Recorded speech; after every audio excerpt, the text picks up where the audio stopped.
रहमान बाबा express को इस मर्तबा जो हादसा पेश आया है वो पहले से ज़्यादा संगीन, पहले से ज़्यादा अफसोसनाक और पहले से ज़्यादा ख़तरनाक था। रहमान बाबा एक्सप्रेस कराची से पेशावर के लिए रवाना हुई थी। इस दौरान गदर और धाबेजी स्टेशन के दरमियान ये हादसा ट्रेन को पेश आया है। ट्रेन खरामा खरामा अपनी मंजिल की जानिब बढ़ रही थी कि इसी दौरान ट्रेन के इंजन में आग भड़क उठी और देखते ही देखते चलती ट्रेन के इंजन को आग ने अपनी लपेट में लेना शुरू कर दिया। इस दौरान इंजन के अंदर धुआं भर जाने की वजह से सांस लेना मुश्किल हो गया और इसी सूरत हाल में रेलवे पुलिस का एक इंस्पेक्टर दम घुटने से जाँ बहक हो गया। अभी तक जो हम ट्रेन हादसे देखते आ रहे हैं वो मुख्तलिफ नौइयत के थे। ये हादसा इस वजह से मुख्तलिफ नौइयत का है कि इस हादसे में ट्रेन के इंजन को आग लगी है जबकि डब्बों को कुछ नहीं हुआ। इस दौरान ट्रेन के अमले ने हाजिर दिमागी से काम लिया और फौरी तौर पर इंजन को पिछले डब्बों से यानी पिछली बोगियों से अलग कर दिया, जिसकी वजह से कोई बड़ा हादसा होने से बच गया। क्योंकि पूरी की पूरी गाड़ी इंजन के पीछे सफर कर रही होती है और अगर इंजन को खुदा न खास्ता कोई नुकसान होता है तो पूरी की पूरी गाड़ी डीरेल हो सकती है,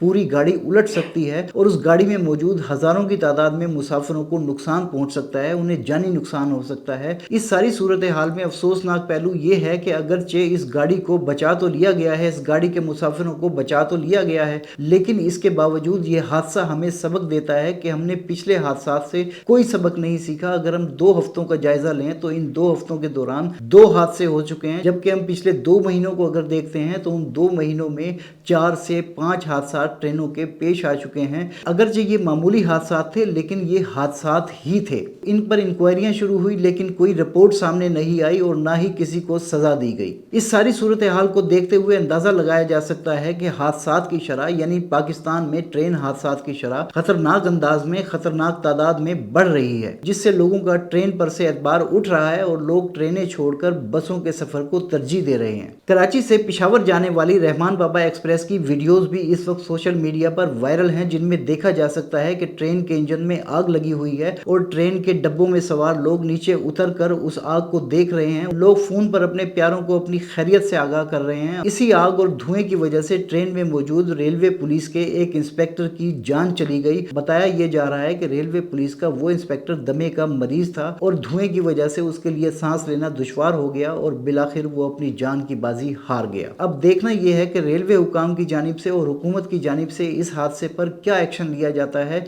इस पर क्या इंक्वायरी होती है और इंक्वायरी में क्या फाइंडिंग सामने आती हैं। जबकि अगर हम पिछले हादसों को देखते हैं तो कोई इंक्वायरी रिपोर्ट अवाम के सामने पेश नहीं की जाती, कोई इंक्वायरी रिपोर्ट सामने नहीं आती, जिससे मामला दब जाता है या दबा देने का एक तासुर उभरता है।